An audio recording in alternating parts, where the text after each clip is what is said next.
ఒకసారి బుద్ధుడు తన శిష్యులతో ఉండగా ఒక శిష్యుడు ప్రభూ, కోపాన్ని ఎలా అదుపు చెయ్యాలి అని అడిగాడు. అప్పుడు బుద్ధుడు ఒక కథ చెప్పారు.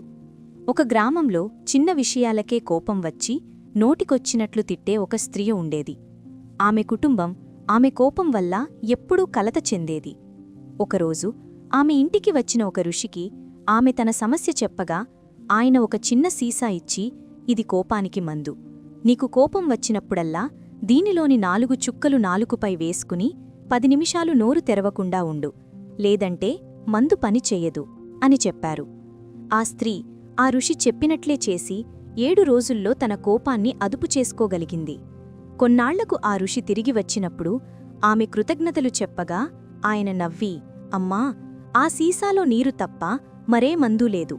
నువ్వు కోపం పోగొట్టుకుంది ఆ మందు వల్ల కాదు, నువ్వు ఆ 10 నిమిషాలు మౌనంగా ఉండటం వల్ల. కోపంలో మాట్లాడే దూషించే మాటలే గొడవలకు కారణమవుతాయి. కాబట్టి నోరు మూసుకుని ఉండటం ద్వారా నువ్వు ఆవేశాన్ని, గొడవలను నివారించావు అని చెప్పారు. ఈ కథ చెప్పి బుద్ధుడు కోపానికి విరుగుడు కేవలం మౌనం మాత్రమే అని శిష్యులకు ఉపదేశించారు.